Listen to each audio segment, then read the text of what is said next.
Assalamualaikum warahmatullahi wabarakatuh. Nama saya Endang Suryana, kelas HK18C. Video ini adalah jawaban dari pertanyaan tugas UAS Hukum Kesehatan. Number 1.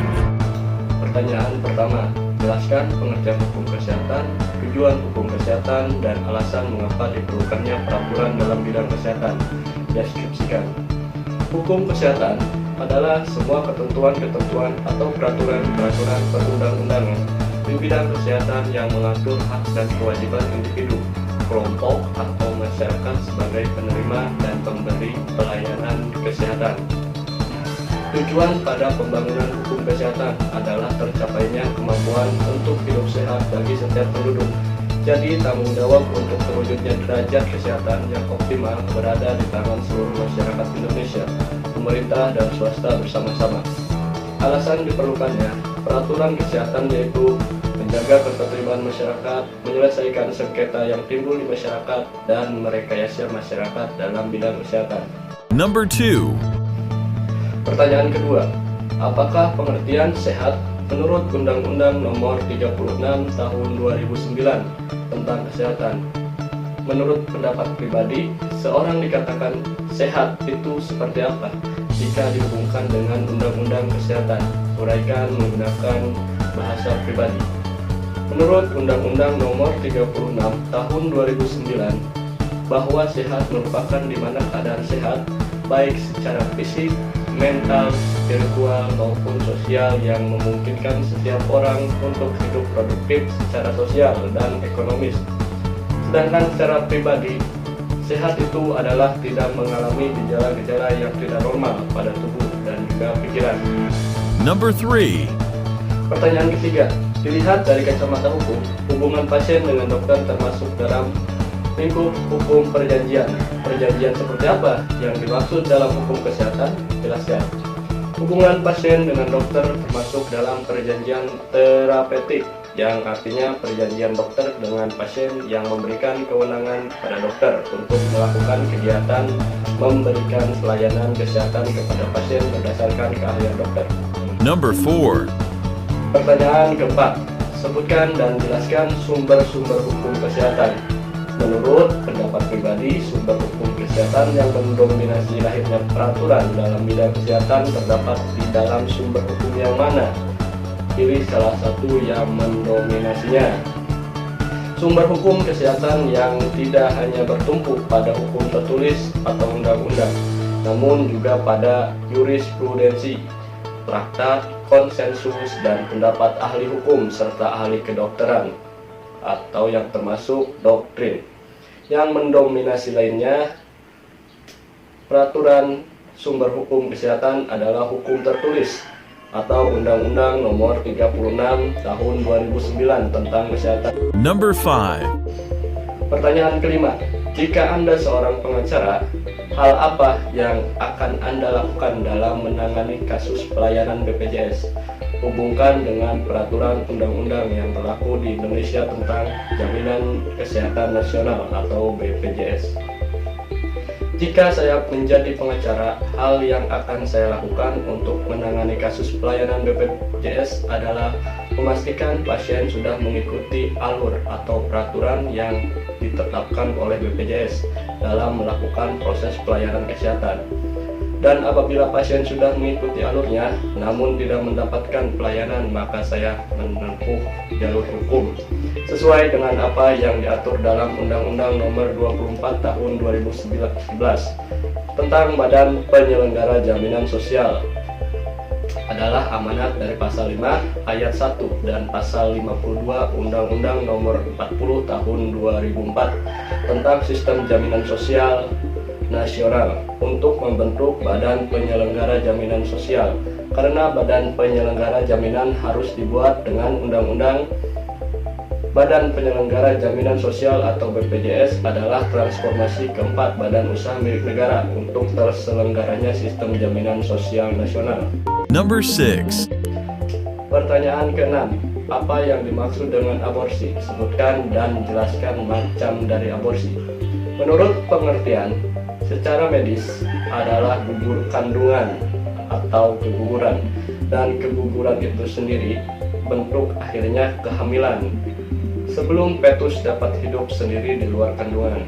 Aborsi ada beberapa macam, yaitu aborsi kriminalis dan aborsi medis. Aborsi kriminalis yaitu penghentian kehamilan sebelum janin dapat hidup di luar kandungan atau kurang dari 22 minggu. Number 7. Pertanyaan ketujuh, pengertian dari malpraktek adalah praktek yang buruk. Apa yang dimaksud dengan praktek yang buruk tersebut dan apa yang menjadi tolak ukur dari malpraktek? Jelaskan. Malpraktek yang buruk dikategorikan sebagai kealpaan dan kesengajaan dalam suatu tindakan medis atau menurut Kamus Besar Bahasa Indonesia yang dilakukan salah atau tidak tepat yang menyalahi undang-undang atau kode etik. Tolak ukurnya melakukan sesuatu yang seharusnya tidak boleh dilakukan oleh seorang tenaga kesehatan, tidak melakukan apa yang seharusnya dilakukan atau melalaikan kewajiban, melanggar suatu ketentuan menurut perundang-undangan. Number 8. Pertanyaan ke-8, sebutkan dan jelaskan macam-macam dari malpraktek beserta masing-masing contohnya. Ada malpraktek medis, merupakan bentuk kelalaian profesional yang menyebabkan terjadinya luka berat pada pasien atau penggugat sebagai akibat langsung dari perbuatan ataupun pembiaran oleh dokter atau tergugat.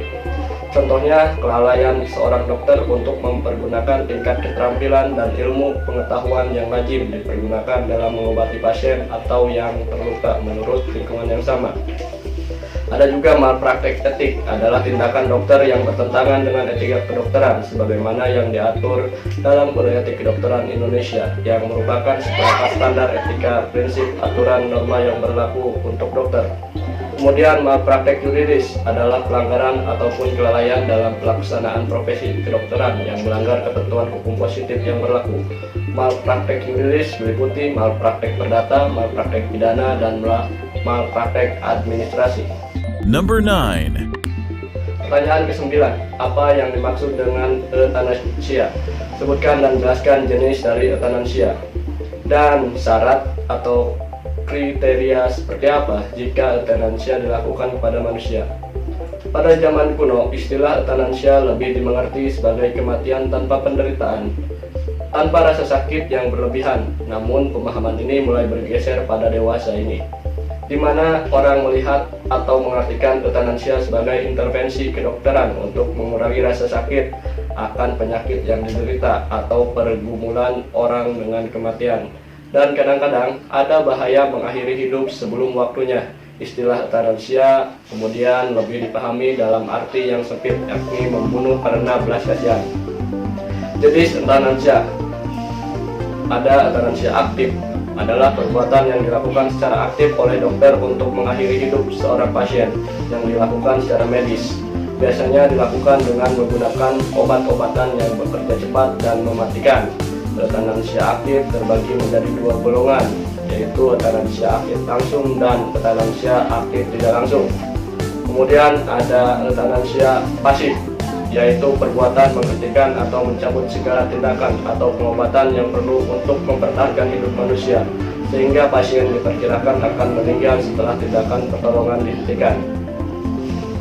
Kemudian euthanasia volunter, yaitu penghentian tindakan pengobatan atau mempercepat kematian atas permintaan sendiri. Kemudian euthanasia involunter adalah jenis euthanasia yang dilakukan pada pasien dalam keadaan tidak sadar yang tidak mungkin untuk menyampaikan keinginannya. Dalam hal ini dianggap family pasien yang bertanggung jawab atas penghentian bantuan pengobatan. Perbuatan ini sulit dibedakan dengan perbuatan kriminal. Number 10. Pertanyaan ke-10, apakah hukum euthanasia di Indonesia diperbolehkan dan bagaimana pandangan agama dalam kasus euthanasia tersebut, termasuk ke dalam pelanggaran HAM atau tidak? Jadi euthanasia dilarang di Indonesia, terutama untuk euthanasia aktif, dapat dipidana paling lama 12 tahun penjara. Akan tetapi dalam prakteknya tidak mudah menjerat pelaku euthanasia pasif yang banyak terjadi. Dalam pandangan agama, penderitaan yang dialami manusia apapun bentuknya tidak dibenarkan seorang pun merenggut kehidupan orang yang menderita tersebut, khususnya melalui praktek euthanasia. Di dalam kode etik kedokteran tersirat bahwa seorang dokter harus mengerahkan segala kepandaiannya dan kemampuannya untuk meringankan penderitaan dan memelihara hidup manusia atau pasien, tetapi tidak untuk mengakhirinya. Walaupun secara khusus kasus euthanasia tidak dijelaskan dalam KUHP, namun tindakan euthanasia adalah perbuatan yang dilarang dilakukan oleh siapapun, termasuk oleh para dokter atau tenaga medis, karena termasuk dalam kategori pembunuhan yang mendapat hukuman pidana.